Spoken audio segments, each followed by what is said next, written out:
0 நீலாம் ஒன்றுமே இல்லைடா அப்படின்னு யாராவது ஒருத்தர் உங்களை திட்டியிருப்பாங்க. ஆனால் 0 இல்லைன்னு சொன்னால், இந்த நம்பர் சிஸ்டமே இல்லைன்னு சொன்னால் அவங்களால நம்ப முடியுதா? இல்லை 0 இல்லைன்னா இந்த உலகமே இயங்காதுன்னு சொன்னால் தான் அவங்களால நம்ப முடியுதா? இந்த 0வோட வரலாறு தான் நம்ம இப்போ பார்க்க போகிறோம். இது உங்கள் infinity science. Let's get started. இந்த 0 அப்படிங்கிற கான்செப்டை நம்ம பார்க்கறதுக்கு முன்னாடி இது எங்கேருந்து தொடங்குச்சு அப்படிங்கிறத வந்து நம்ம பார்க்கணும். நம்ம முன்னோர்கள் வந்து அவங்கக்கிட்ட இருக்கிற ஆடு மாடு கோழி அதெல்லாம் எண்ணுறதுக்காக நம்பர்ஸை யூஸ் பண்ணாங்க. அவங்க நம்பர் சிஸ்டமே ரொம்ப வித்தியாசமாக இருக்கும்.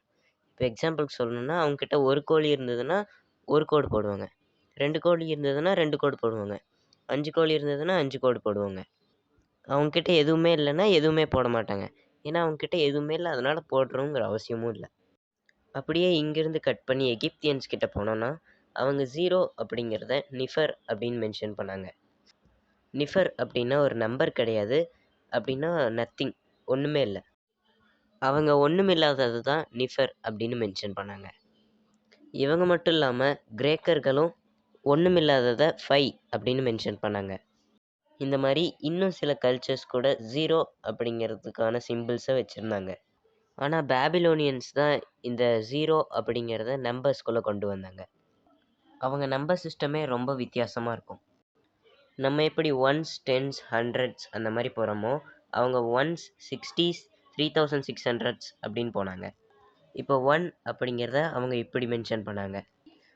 அதே 9னா 9 1 போட்டாங்க. ஆனால் 10னா இப்படி போட்டாங்க.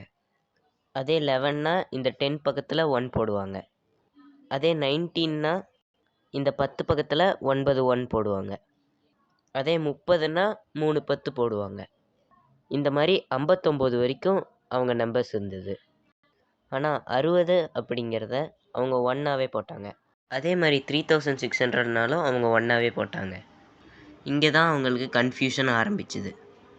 இப்போ அவங்க 2 1 போட்டாங்கன்னா அதை 61 நினைப்பாங்களா, இல்லை 3601 நினைப்பாங்களா, இல்லை 3660 நினைப்பாங்களான்னு ஒரு கன்ஃபியூஷன் இங்கே தான் ஆரம்பிச்சுது.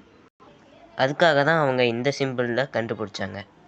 இந்த சிம்பிள் ஆக்சுவலாக ஒரு 0 கிடையாது, இது ஒரு பிளேஸ் ஹோல்டராக ஆக்ட் ஆச்சு. இப்போ அவங்க 2 1 போட்டு நடுவில் இந்த சிம்பிள் போட்டாங்கன்னா அது 3601.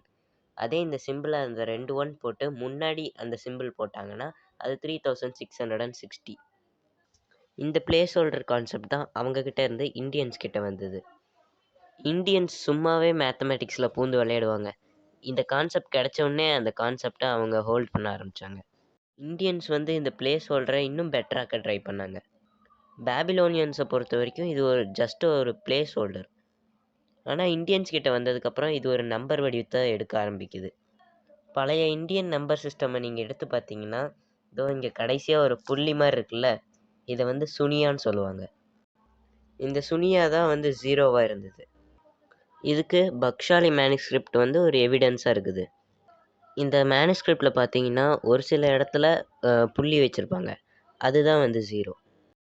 பிரம்மகுப்தாவும் ஆரியபட்டாவும் தான் இப்போ இருக்கிற 0க்கான ஸ்ட்ரக்சரையே கொடுத்தாங்க. பிரம்மகுப்தா இந்த 0 வச்சு அடிஷன், சப்ராக்ஷன், மல்டிப்ளிகேஷன் அண்ட் டிவிஷன்லாம் போட்டார். அப்புறம் ஆரியபட்டா தான் இந்த 0வை மேத்தமேட்டிக்ஸ்குள்ளேயே கொண்டு வந்தார். இந்த கான்செப்ட் வந்து இங்கேருந்து அரேபியன்ஸ் கிட்ட பரவ ஆரம்பிக்குது. அப்படியே அரேபியன்ஸ் இந்த கான்செப்டை வெஸ்டர்ன் சைடில் பரப்ப ஆரம்பிக்கிறாங்க. வெஸ்டர்ன் சைடில் இருக்கிற இட்டாலியன் மேத்தமேட்டிஷியன் ஃபிபனாஷி, அதாங்க ஃபிபனாஷி சீக்வன்ஸை கண்டுபிடிச்சாரே அவர் வந்து இந்த 0 கான்செப்டை வெஸ்டர்ன் சைட் ஃபுல்லாக பரப்ப ஆரம்பிக்கிறாரு. ஆனால் வெஸ்டர்ன்ஸ் வந்து இந்த 0வை அவ்வளோ சீக்கிரமாக அக்செப்ட் பண்ணிக்கல. மெயினாக கிரேக்கர்கள் வந்து இதை அவ்வளோ சீக்கிரமாக அக்செப்ட் பண்ணிக்கல. ஏன்னா அவங்கள பொறுத்த வரைக்கும் கடவுள் தான் இந்த உலகத்தை படைச்சார், கடவுள் எல்லா இடத்துலையுமே இருக்கார். அப்போ திடீர்னு இதான்ப்பா 0னா ஒன்றும் இல்லை அப்படின்னு சொன்னால், ஒன்றுமே இல்லையா, எல்லா இடத்துலையுமே கடவுள் இருக்கார், அப்போனா இங்கே கடவுள் இல்லைன்னு சொல்கிறியா, அப்போனா இது சாத்தனோட நம்பர், நாங்கள் இதை அக்செப்ட் பண்ணிக்க மாட்டோம் அப்படின்னு சொல்லி 1500 வருஷத்துக்கு இந்த 0 கான்செப்டே அவங்க அக்செப்ட் பண்ணிக்கல.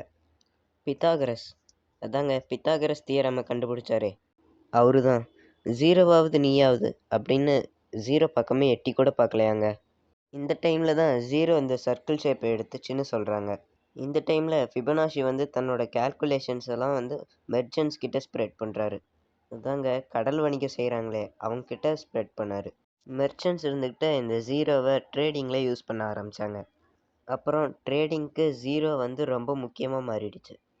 அதுக்கப்புறம் வெஸ்டர்ன்ஸ் வந்து தங்களோட விடாப்பிடித்தனத்தை ஒதுக்கி வச்சுட்டு இந்த ஜீரோ கான்செப்டை யூஸ் பண்ண ஆரம்பித்தாங்க. அதுக்கப்புறம் என்ன, ஜீரோ தன்னோட ஆட்சியை இந்த உலகத்தில் ஆரம்பிச்சிருச்சுன்னு தாங்க சொல்லணும். ஜீரோ வந்து மேத்தமேட்டிக்ஸில் பூந்து விளையாட ஆரம்பிச்சிது. Decimal number, graph, number line, algebra இப்படின்னு சொல்லிகிட்டே போகலாம். இந்த ஜீரோ இல்லாமல் இந்த உலகத்தில் எதுவுமே இயங்காதுன்னு நான் ஆரம்பத்தில் சொல்லியிருப்பேன். அது ஏன்னா எல்லா எலக்ட்ரானிக் டிவைஸும் ஜீரோஸ் அண்ட் ஒன்ஸில் தான் இயங்கிட்டு இருக்கு. உங்கள் ஃபோன்லேருந்து, உங்கள் டிவியிலேருந்து, சேட்டிலைட்லேருந்து ஆல்மோஸ்ட் எல்லாமே ஜீரோஸ் அண்ட் ஒன்ஸில் தான் இயங்கிட்டு இருக்குது. ஒன்னா இருக்குது, ஜீரோனா இல்லை. உங்களால் இந்த உலகத்தை ஜீரோ இல்லாமல் இமேஜின் கூட பண்ணி பார்க்க முடியாது. இவ்வளோ விஷயத்த செய்கிற இந்த ஜீரோக்கு லிட்ரலாக எந்த வேல்யூவுமே இல்லைங்க. இப்போ நம்ம 101ன்னு போட்டோம்னா ஜீரோ ஒரு பிளேஸ் ஹோல்டராக தாங்க ஆக்ட் ஆகுது. அதாவது 1, 2, 3 அப்படின்னு எங்கள் அண்ணங்கள்லாம் வருவாங்க, அது வரைக்கும் மட்டும் நான் இங்கே இருப்பேன் அப்படிங்கிற மாதிரி தாங்க ஜீரோ இருக்குது. அதாவது பஸ்ஸில் சீட்டு பிடிக்கிறதுக்கு போடுற கர்ச்சீஃப் மாதிரி. இருந்தாலும் ஜீரோ இல்லைன்னா மேத்தமேட்டிக்ஸே இருக்காது. உங்களை அடுத்த வீடியோவில் பார்க்குறேன். இது உங்கள் infinity science. See you later.